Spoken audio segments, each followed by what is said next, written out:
Papel fere pedra. Audiolivres.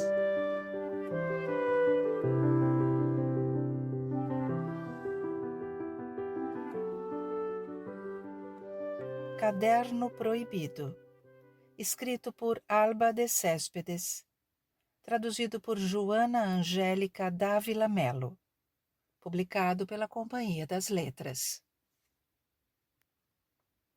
Epígrafe. Senhor Dom Blas, de que libro has sacado usted esse texto? Del teatro de la vida humana que es donde leo. Ramón de la Cruz. 26 de novembro de 1950. Fiz mal em comprar este caderno, muito mal. Mas agora é tarde demais para lamentar. O estrago está feito. Nem sei o que me levou a adquiri-lo. Foi por acaso. Nunca pensei em manter um diário, até porque um diário deve parecer secreto, e para isso seria preciso escondê-lo de Michele e dos meninos. Não gosto de deixar nada escondido. Além do mais, em casa há tão pouco espaço que seria impossível. Foi assim. 15 dias atrás, num domingo, saí de casa de manhã cedo. Ia comprar cigarro para Michele. Queria que ele, ao acordar, encontrasse o maço na mesa de cabeceira. Aos domingos ele sempre dorme até tarde. Fazia um dia lindo, quente, apesar do outono avançado. Eu sentia uma alegria infantil em caminhar pelas ruas do lado do sol, vendo as árvores ainda verdes e as pessoas contentes, como sempre parecem estar nos dias festivos. De modo que decidi fazer um breve passeio, ir até a tabacaria que fica na praça. Ao longo do caminho, notei que muita gente parava em frente ao quiosque da florista.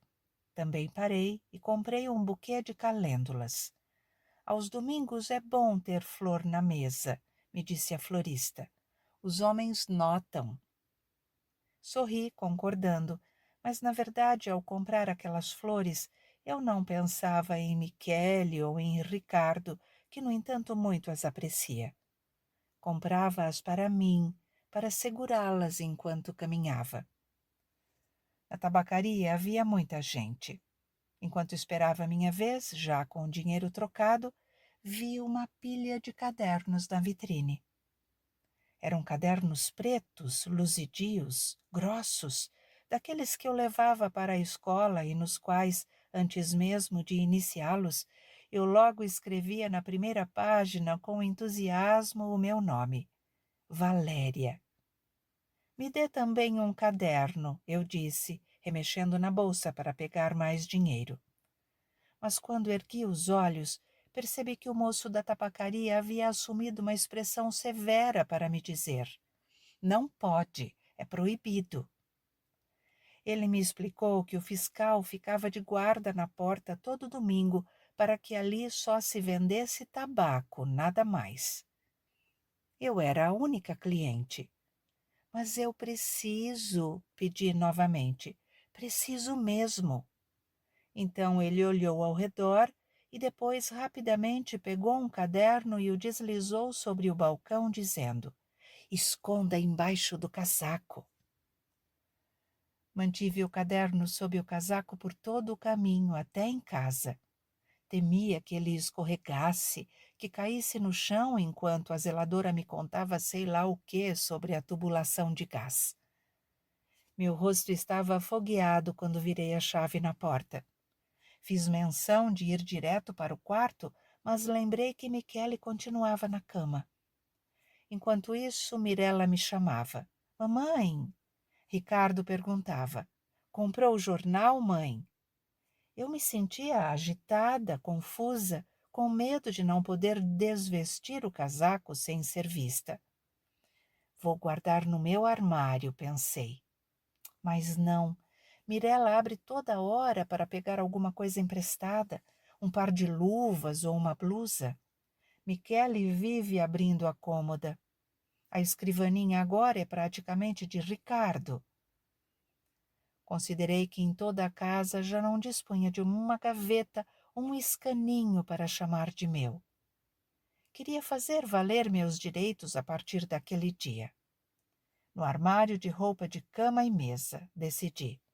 Mas depois lembrei que todo domingo Mirella pega uma toalha limpa para arrumar a mesa. Acabei jogando o caderno no meio dos trapos de limpeza, na cozinha.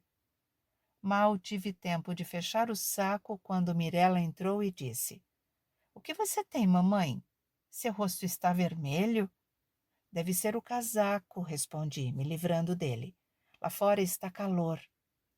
Temi que ela me dissesse: "Não é verdade, é porque você escondeu alguma coisa nesse saco." Tentava inutilmente me convencer de que não havia feito nada errado. Continuava ouvindo a voz do moço da tabacaria me advertindo: "É proibido." 10 de dezembro. Por mais de 2 semanas mantive o caderno escondido, sem poder escrever nele. Desde o primeiro dia foi muito difícil mudar de esconderijo o tempo todo, encontrar lugares onde não fosse descoberto.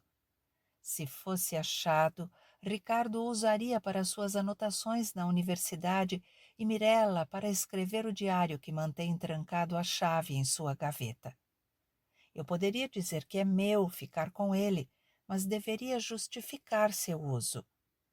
Para as contas de casa, sempre me sirvo de umas agendas promocionais que Michele traz do banco nos primeiros dias do ano. Ele mesmo me aconselharia com um jeito a cedê-lo a Ricardo. O que quer que acontecesse, eu desistiria de imediato do caderno e nunca mais pensaria em comprar outro. Por isso me protegia encarniçadamente desse risco, embora, devo confessar, desde o momento em que estou de posse dele, não tenha tido um só instante de paz.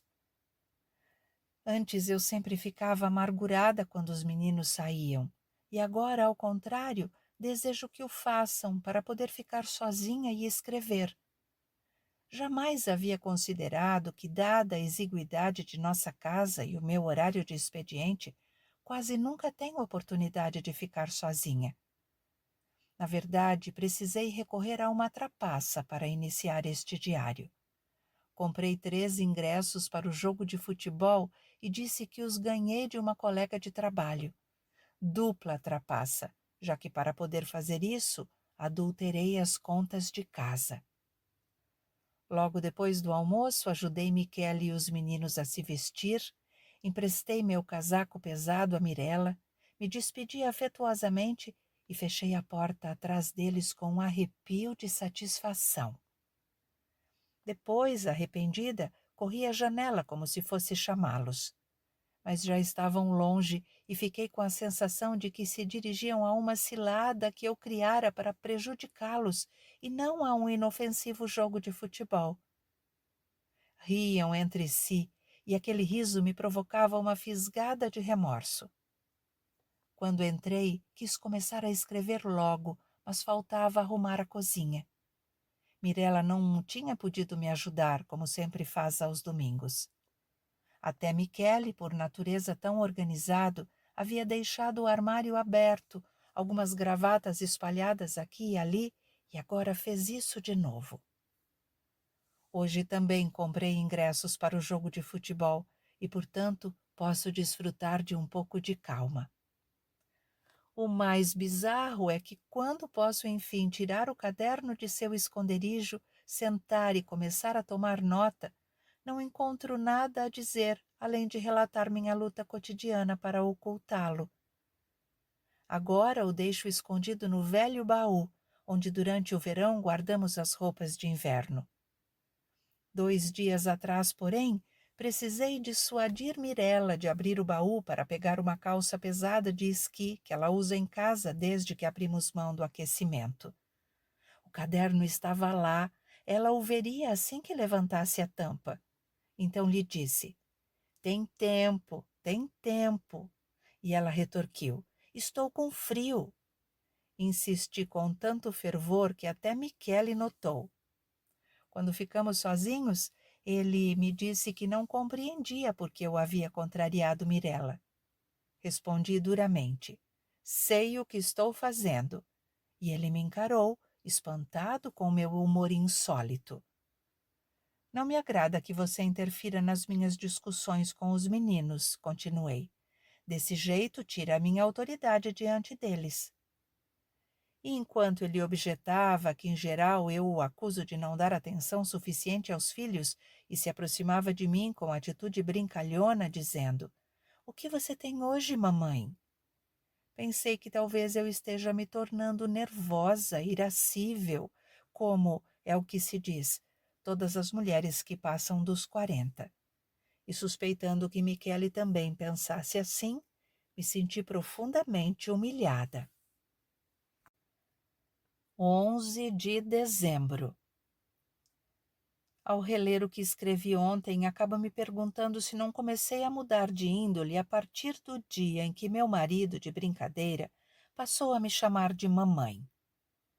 No início gostei muito, porque assim me sentia a única adulta em casa, a única que já soubesse tudo da vida. Isso reforçava o senso de responsabilidade que sempre tive desde a infância.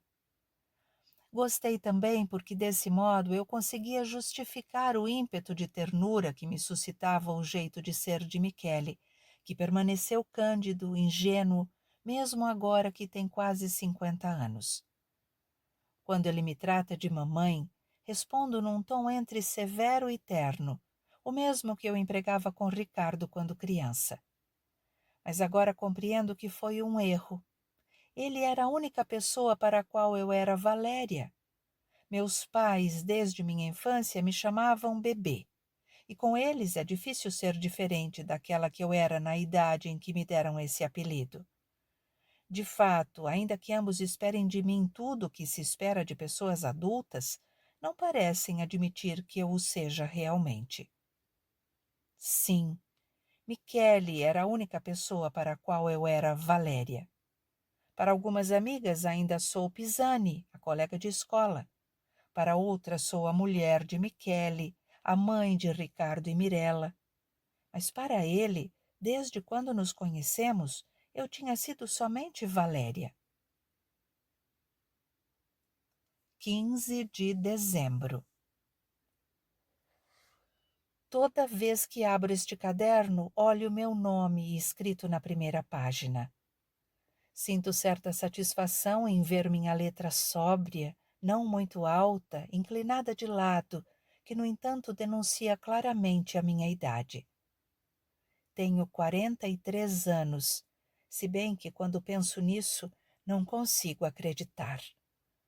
Os outros também se espantam ao me verem com meus filhos e sempre fazem algum elogio que provoca um sorriso constrangido em Ricardo e Mirella. Seja como for, tenho 43 anos e me parece vergonhoso recorrer a subterfúgios infantis para escrever num caderno. Por isso, é absolutamente necessário que eu confesse a Michele e aos meninos a existência deste diário e afirme meu direito de me fechar num aposento para escrever, quando tiver vontade. Agi tolamente desde o início, e se continuar assim, cada vez mais se agravará a impressão de estar fazendo uma coisa errada por escrever estas linhas inocentes. Tudo isso é absurdo, e agora já não tenho paz nem no escritório. Se o diretor precisa de mim além do expediente, fico com medo de que Michele volte para casa antes de mim e, por algum motivo imprevisível, vasculhe os velhos papéis entre os quais escondo o caderno. Por isso, muitas vezes invento uma desculpa para não ficar e assim abdico de algum pagamento extra. Volto para casa tomada de ansiedade. Se vejo o casaco de Michele pendurado na entrada, meu coração dá um salto. Entro na sala de jantar temendo ver Michele com o preto brilhante do caderno nas mãos. Se o encontro conversando com os meninos, penso igualmente que ele pode tê-lo achado e só espera ficar sozinho comigo para me falar disso. À noite, tenho a impressão de que ele fecha a porta do nosso quarto com especial zelo evitando que a maçaneta faça barulho. Agora ele vai me olhar e dizer. Ele, porém, não diz nada, e acabei me dando conta de que ele sempre fecha a porta desse jeito. É um cuidado habitual dele. 2 dias atrás, Michele me telefonou no escritório, e na mesma hora temi que ele tivesse voltado para casa por um motivo qualquer e encontrado o caderno. Atendi o telefone gelada. Escute, preciso lhe dizer uma coisa, ele começou. Por alguns segundos me perguntei nervosa se devia afirmar meu direito de ter quantos cadernos eu quiser e de escrever neles o que me der vontade, ou em vez disso dizer: Michele, compreenda, eu sei, fiz mal. Mas ele só queria saber se Ricardo havia lembrado de pagar a matrícula da universidade que vencia naquele dia. 21 de dezembro. Ontem à noite, logo depois do jantar, eu disse a Mirella que não gosto de seu costume de manter a gaveta da escrivaninha trancada à chave. Ela me respondeu surpresa, alegando que tem esse hábito há anos. Retruquei que, de fato, há anos eu o desaprovo. Mirella respondeu com ênfase que se estuda tanto é justamente porque deseja começar a trabalhar, ser independente e sair de casa assim que for maior de idade. Então poderá manter todas as gavetas trancadas sem que ninguém se melindre. Acrescentou que ela guarda seu diário na gaveta e por isso a fecha à chave, e que, aliás, Ricardo também faz o mesmo numa gaveta em que conserva as cartas que recebe das garotas. Repliquei que, nesse caso, Michele e eu também teríamos o direito de manter uma gaveta trancada à chave. Na verdade, nós temos uma, Michele disse. É a gaveta onde guardamos o dinheiro. Insisti que gostaria de ter uma só para mim. E ele, sorrindo, me perguntou: para fazer o quê? Sei lá, para guardar meus papéis pessoais, respondi. Algumas lembranças. Ou talvez um diário, como Mirella. Então todos, inclusive Michele, começaram a rir da ideia de que eu possa ter um diário. E o que você gostaria de escrever nele, mamãe? Michele dizia. Mirella, esquecendo seu ressentimento, ria também. Eu continuava a discutir sem dar importância às risadas deles. Então Ricardo se levantou, sisudo, e se aproximou de mim. A mamãe tem razão, disse em tom grave. Ela também tem o direito de manter um diário, como Mirella, um diário secreto, talvez um diário amoroso. Preciso dizer que de uns tempos para cá, comecei a desconfiar que ela tem algum admirador oculto. Fingia grande seriedade, franzia a testa, e Michele, entrando no jogo, se mostrava apreensivo. Dizia que, sim, de fato é verdade, a mamãe já não parece a mesma. É preciso ficar de olho nela. Depois todos puseram-se a rir de novo, a rir muito, e me rodearam e me abraçaram, inclusive Mirella.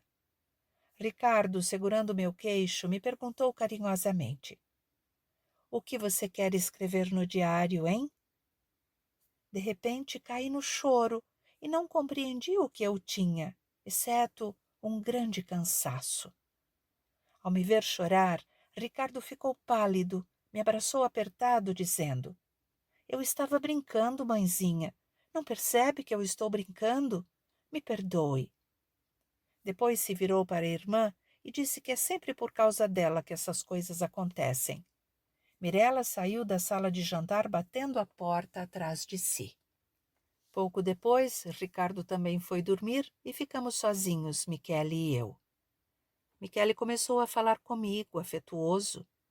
Dizia que compreendia muito bem o meu impulso de ciúme materno, mas que agora eu devo me acostumar a considerar Mirella uma moça, uma mulher.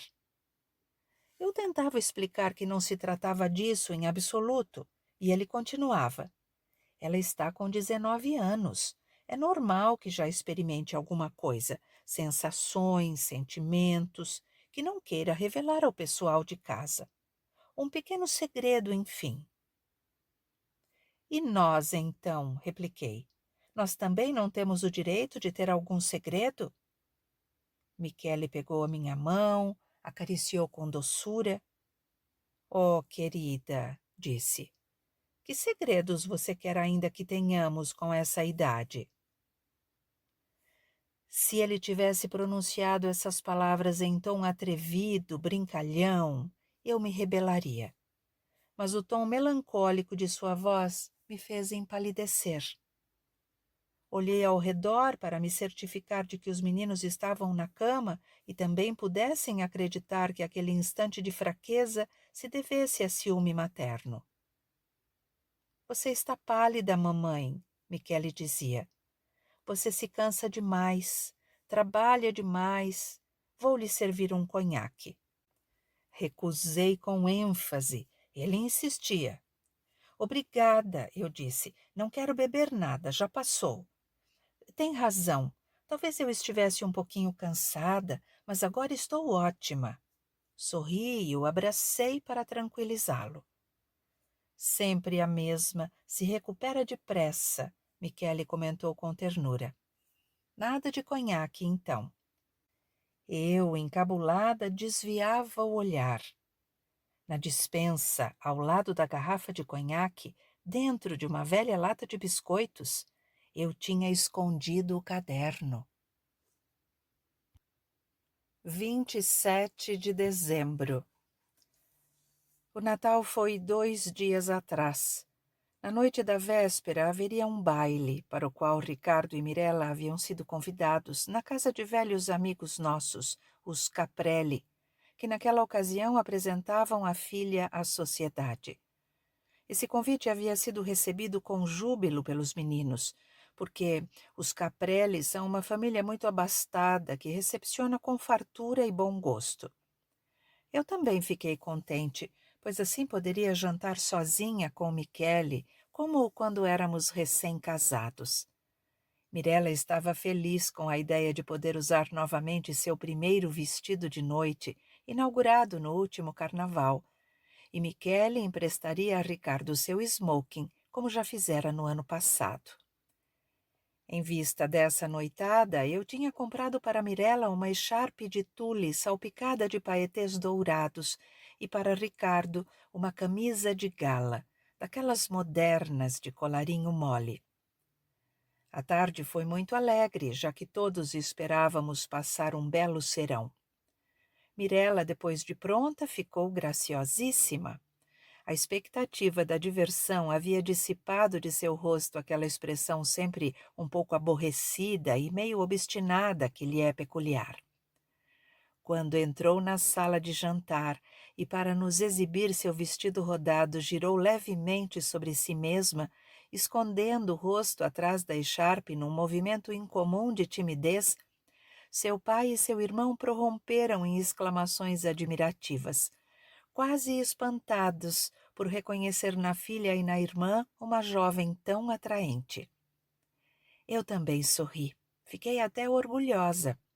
Estive prestes a lhe dizer que gostaria de vê-la sempre assim, alegre, graciosa, como deve ser uma moça de 20 anos. Depois considerei que talvez para os outros ela seja assim, totalmente diferente daquela que conhecemos. E ao me perguntar com inquietação se uma dessas suas características não seria um fingimento, uma enganação, compreendi que não é ela a diferente, mas que são diferentes os papéis que é obrigada a desempenhar em casa e fora dela. Para nós está reservado o mais ingrato. Ricardo foi logo se vestir, animado pela visão da irmã. Minutos depois, ouvi-o chamar do quarto. Pelo tom de sua voz, logo intuí o que estava acontecendo. Confesso que temia isso havia dias, mas só naquele momento o seu chamado "Mamãe" me obrigou a reconhecer esse receio. O smoking de Michele estava apertado, as mangas curtas demais. De pé no meio do quarto, ele se entregava em minhas mãos com todo o pesar de sua decepção. No ano passado, o smoking já estava bem justo. Havíamos rido, dizendo que ele não poderia abraçar uma garota sem sentir a roupa se rasgar nas costas, as mangas se descoserem. Mas de lá para cá, Ricardo ficou muito mais robusto. Talvez tenha crescido também. Ele me olhava com a expectativa de que, ao meu aparecimento, tudo se resolvesse por milagre, como quando ele era criança. Eu também gostaria que fosse assim. Por um momento eu quis dizer: ficou muito bom em você, e que ele pudesse acreditar. Em vez disso, concluí: não vai dar. Em seguida, de repente, me aproximei dele apalpando as mangas, o peito, imaginando adaptações fulminantes que, no entanto, eu não seria capaz de efetuar. Com os olhos, Ricardo seguia ansiosamente minhas mãos, esperando um diagnóstico favorável. Mas repeti, desalentada: nada a fazer. Voltamos juntos à sala de jantar. Ricardo estava com as orelhas vermelhas, a face pálida. Não se vai ao baile, anunciou com voz maldosa. Fitava a irmã e parecia querer rasgar-lhe o vestido. Seu olhar parecia uma mordida. Mirella, temendo que nem se insurgisse poderia evitar tamanha desgraça, perguntou incerta: por quê? Ele mostrou como não conseguia abotoar o paletó e como as mangas descobriam ridiculamente os punhos da camisa nova. Papai tem ombros estreitos, disse com grosseria. Em seguida, passamos rapidamente em revista parentes e amigos que poderiam nos emprestar um smoking. Eu me dava conta de já ter feito isso de forma inconsciente 2 dias antes e de ter concluído que quase todos os nossos conhecidos não têm mais esse traje. Pendurados num fio de esperança, telefonamos a um primo, mas ele ia precisar do smoking naquela noite. Mentalmente, pesamos e medimos alguns amigos, balançando a cabeça. Um outro parente, interrogado por telefone, respondeu quase espantado por nossa pergunta: um smoking? Não, não tenho. Por que teria um? Ricardo, ao pousar o telefone, disse com um riso nervoso: só conhecemos gente pobre. E Michele rebateu: gente como nós. Então Ricardo propôs, fingindo brincar: poderíamos alugar um, não? Como fazem os figurantes. Michele disse: era só o que nos faltava. Eu sentia que ele pensava no fraque que vestiu no dia do nosso casamento. A calça e a sobrecasaca estão penduradas no armário sob um lençol branco. Pensava sem dúvida nos uniformes negros e azuis de seu pai. Era só o que nos faltava, repetiu severo. Eu compreendia muito bem o que levava Michele a falar assim. Também lembrava de muitas coisas do passado das quais é difícil separar-se. E, no entanto, julgava que seria bom dizer que a ideia de Ricardo era excelente, podia-se alugar um smoking. Sentia que meu filho esperava que eu dissesse isso. Era uma ajuda que eu gostaria de lhe dar, mas, constrangida por uma incerteza indefinível, abstive-me de falar. Mirella me encarava fixamente e eu declarei resoluta: Mirella irá sozinha. Michele quis replicar. Continuei, sem olhar para ninguém. É preciso começar a aceitar as situações novas. Não ter um smoking e mandar uma jovem sozinha a um baile, como no meu tempo não me era permitido.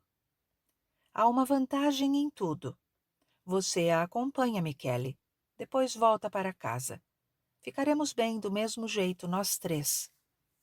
Ricardo, paciência. Ricardo não dizia nada. Mirella me abraçou de leve e depois, sem saber se devia se despedir do irmão, saiu com um passo que pretendia ser discreto, mas que pelo frufru do vestido adquiria um toque de atrevimento. Eu torcia para que antes de ouvir a porta de casa fechar, acontecesse de fato um milagre e eu pudesse correr para Ricardo rindo, como se até então tivesse apenas representado uma comédia. Via-me tirando do armário um smoking novo, via as lapelas de cetim flamejante. Quando a porta fechou, Ricardo franziu um pouco a testa e eu repeti: paciência. Falei em tom humilde, como se eu devesse ser perdoada por alguma coisa. E era justamente contra esse tom que dentro de mim, embora o empregasse, eu me rebelava. Gostaria de prometer a Ricardo que lhe compraria um smoking, a prestação, como havíamos comprado o vestido de gala de Mirella. Mas um traje masculino é sempre mais caro e, além disso, um homem não precisa arranjar marido. Por isso eu devia reconhecer que não podia onerar nosso orçamento com essa despesa supérflua. Lembrava de quando Mirella e Ricardo eram crianças e pediam brinquedos caros demais. Eu respondia que o banco não tinha mais dinheiro. Eles acreditavam e se rendiam àquela dificuldade insuperável. Mas hoje já não posso recorrer a semelhantes subterfúgios. Quando Michele voltou e nos instalamos à mesa, senti que Ricardo olhava ao pai de maneira diferente da habitual, quase como se o medisse. Era uma ceia especialmente saborosa e, no entanto, comemos sem vontade. Eu tinha comprado damascos secos, de que Michele gosta muito, mas ele nem os notou quando os servi. Opacos, murchos, eles difundiam uma sensação de tristeza e miséria. Depois da ceia, nós nos sentamos junto ao rádio. Não ousei mencionar a garrafa de espumante que pretendia abrir à meia-noite. O obstinado silêncio de Ricardo e seu olhar severo me detinham. De algum tempo para cá, com frequência vejo em seus olhos aquela expressão inimiga, uma expressão que me desagrada nele, que é tão doce e gentil. Isso sempre acontece quando ele é obrigado a ficar em casa porque acabou o dinheiro que Michele lhe dá todo sábado para suas despesas pessoais. Senta-se junto ao rádio e escuta as músicas dançantes, carrancudo, ou então folheia uma revista. Pela primeira vez, na noite de Natal, compreendi que seu mau humor é uma acusação contra o pai e contra mim. De fato, Ricardo às vezes diz que Michele, embora tenha passado anos dentro de um banco, não é um homem de negócios, e com isso quer dizer que o pai não soube enriquecer. Fala sorrindo, de forma afetuosa, como se essa deficiência fosse apenas um cacoete ou um resíduo de snobismo. Em seu tom levemente protetor, porém, sempre vislumbro certa condescendência, como se ele perdoasse Michele por tê-lo tornado uma vítima de uma incapacidade sua. No fundo, com essa brincadeira, Ricardo se compadece de si mesmo, enquanto passa a impressão de absolver o pai. Então me aproximei de Michele, sentei a seu lado, segurei sua mão e a apertei-a com força na minha. Queria que formassem uma só. Ricardo escutava o rádio e encostava a cabeça no espaldar da poltrona, sem nos olhar. Eu o revia, dizendo: papai tem ombros estreitos. E ao ouvir de novo aquelas palavras, meu Deus, mal ouso confessar, estou escrevendo num momento de exasperação, talvez risque estas linhas depois. Ao ouvir de novo aquelas palavras, devo admitir que sentia estar ficando má. Tive vontade de levantar, me plantar diante de Ricardo, rir com sarcasmo e rindo lhe dizer: tudo bem, vamos ver aonde você terá chegado daqui a 20 anos. Mal conheço a moça com a qual ele fala ao telefone durante horas, baixinho, uma moça loura, franzina, chamada Marina. Mas sentia que ele pensava nela naquele momento, que a tomava pelo braço e os dois saíam juntos. Então me plantava também diante dela e sempre rindo lhe dizia: veremos, veremos. Lembrava do dia em que havia dito a Michele que podíamos dispensar a babá e ele concordava sem olhar para mim. Só disse que as crianças já estavam grandes. Uma tinha 5 anos, a outra 3. Lembrava quando mais tarde eu lhe disse que era melhor também demitir a empregada, e diante de sua hesitação, mencionei o risco de que ela pudesse comentar sobre nossas compras no mercado clandestino. E por fim, o dia em que, voltando para casa, eu tinha abraçado Michele alegremente e anunciado que havia arranjado um emprego. Afinal, já dispunha de muito tempo livre, os meninos estavam no ginásio e a casa não me dava muito trabalho. Veremos, eu dizia rindo a Marina. Veremos. Enquanto isso, apertava com força a adorável mão de Michele. Mais tarde. São 2 da madrugada. Levantei para escrever. Não conseguia dormir. A culpa, mais uma vez, é deste caderno. Antes eu esquecia rápido o que acontecia em casa, mas agora, desde que comecei a anotar os eventos cotidianos, mantenho-os na memória e tento compreender por que se produziram. Se é verdade que a presença oculta deste caderno dá um sabor novo à minha vida, devo reconhecer que não serve para torná-la mais feliz. Em família, seria preciso fingir nunca perceber o que acontece, ou pelo menos não perguntar o significado dos fatos. Se eu não tivesse esse caderno, já não lembraria do comportamento de Ricardo na véspera do Natal. Mas com o caderno, é impossível esquecer que naquela noite ocorreu uma coisa nova entre pai e filho, embora aparentemente nada tenha mudado, e no dia seguinte ambos estivessem afetuosos um com o outro, como sempre. Michele não voltou a tocar no assunto, mas intuo que ele, mesmo compreendendo a atitude de Ricardo, não pôde se furtar de julgá-lo ingrato. Foi assim que o julguei no início, mas depois tive de reconhecer honestamente que se trata de outra coisa. O fato é que nossos filhos não podem mais acreditar em nós como nós acreditávamos em nossos pais. Eu tentava convencer Michele disso na própria noite de Natal, mas não conseguia traduzir em palavras meus pensamentos confusos. Ricardo tinha ido para a cama e nós estávamos esperando Mirella voltar do baile. Escute, Michele, eu disse. Lembra que durante a guerra nós pedíamos aos meninos que não contassem na escola que havíamos comprado sapatos sem gastar pontos do carnê? Ele me respondeu distraidamente, perguntando por que eu ficava relembrando essas coisas. Eu não sabia dizer o motivo exato, mas insistia.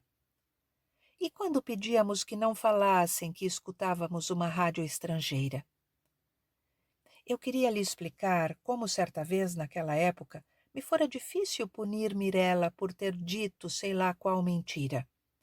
Ela já era quase da minha altura e quando eu lhe falava, ela me fitava nos olhos. Eu pensava que minha mãe jamais havia sido surpreendida por uma mentira minha. Isso talvez tornasse Mirella um pouco desnaturada se comparada a mim, mas eu não podia afirmar ter sido algum dia sua cúmplice. Quando meu pai voltava do escritório e eu o via tirar o chapéu coco e largar sua pasta de advogado, jamais me acontecia pensar que ele não soubera tirar partido de sua vida e que por isso não éramos ricos. Para mim, ele tinha bens muito mais preciosos do que a riqueza, os quais, por isso mesmo, nunca me ocorria comparar com esta. Agora, porém, às vezes já não encontro em mim, de modo tão nítido, estável, definido, aquele modelo de vida que nossos pais, com seu exemplo, nos mostravam e no qual parece natural se inspirar. Em suma, duvido que tudo o que possuímos e que nossos pais possuíam antes de nós, tradições, linhagem, normas de honra, ainda tenha valor em quaisquer circunstâncias diante do dinheiro. Contudo, mesmo duvidando, no fundo continuo acreditando em minhas convicções de outrora. Mas gostaria que Michele entendesse que, por causa dessas nossas dúvidas, Ricardo e Mirella talvez já não acreditem em nós. 1º de janeiro de 1951. Michele dorme. É como se eu estivesse sozinha em casa. Mas a partir do momento em que iniciei o diário, temo que ele finja dormir para me surpreender. Escrevo à mesa da cozinha e ao meu lado deixei o livro das despesas da casa para cobrir o caderno caso em algum momento Michele entre de repente. Se bem que se eu fosse descoberta em uma trapaça, seria ainda pior. Seria o fim da harmonia e confiança que sempre estiveram na base de nossas relações em 22 anos de casamento. Na realidade, seria bom confessar a Michele a existência deste caderno. Quem sabe implorando que ele nunca me peça para lhe mostrar o que escrevo. Se ao contrário eu fosse surpreendida, permaneceria sempre entre nós a suspeita de que agora eu tenha e tenha tido antes, sei lá quantos outros segredos. O absurdo de minha parte está em reconhecer francamente que se Michele tivesse um diário sem o meu conhecimento, eu me sentiria ofendida. Outra coisa me impede de confessar que escrevo, e é o remorso de perder muito tempo escrevendo. Com frequência reclamo que faço muita coisa, que sou escrava da família, da casa, que nunca tenho a oportunidade de ler um livro, por exemplo. Tudo isso é verdade, mas em certo sentido essa escravidão se tornou também a minha força, a auréola do meu martírio. Tanto que as raras vezes que me acontece tirar uma soneca meia hora antes de Michele e os meninos chegarem para o jantar, ou me demorar um pouco mais olhando as vitrines enquanto volto do escritório, eu jamais o confesso. Temo que, admitindo haver desfrutado nem que seja de um curto repouso, de uma distração, eu perca a fama de me dedicar à família a cada instante do meu tempo. De fato, se eu o admitisse, todos os que me cercam já não se lembrariam das horas incontáveis que passo no escritório ou na cozinha, fazendo compras para a casa ou consertando roupas, e apenas dos breves momentos empregados na leitura de um livro ou num passeio.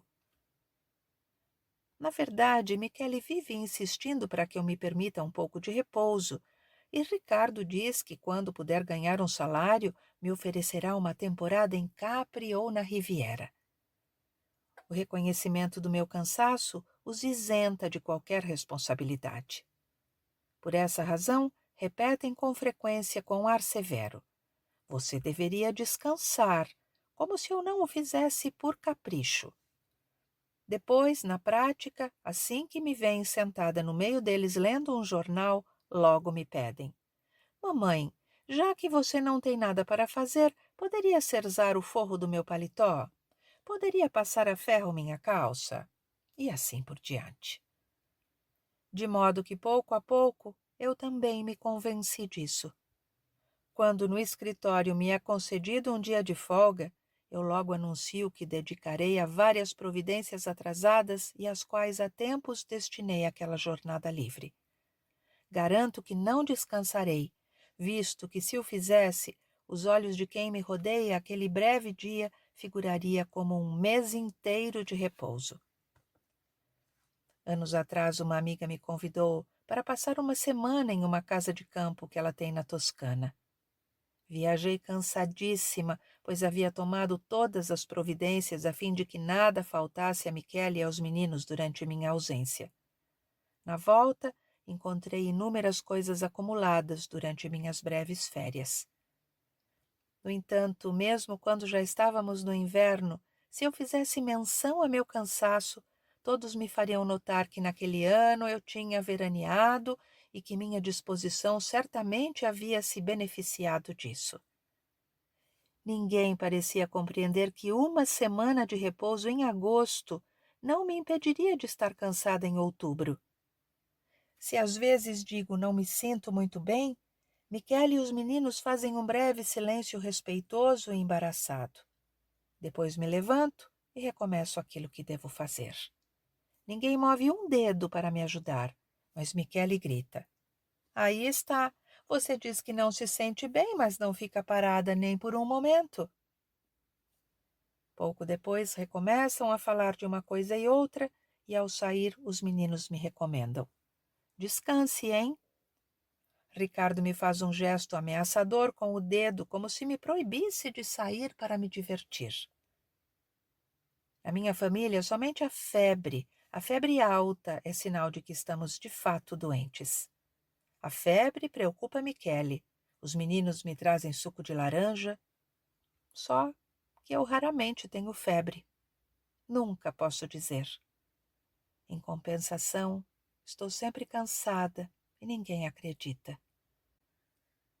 No entanto, minha paz nasce justamente do cansaço que sinto quando me deito na cama à noite.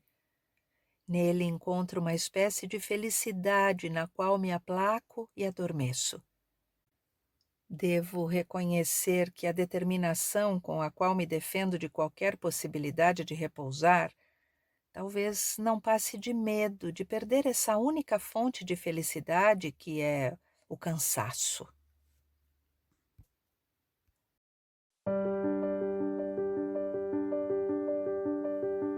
Papel fere pedra. Audiolivres.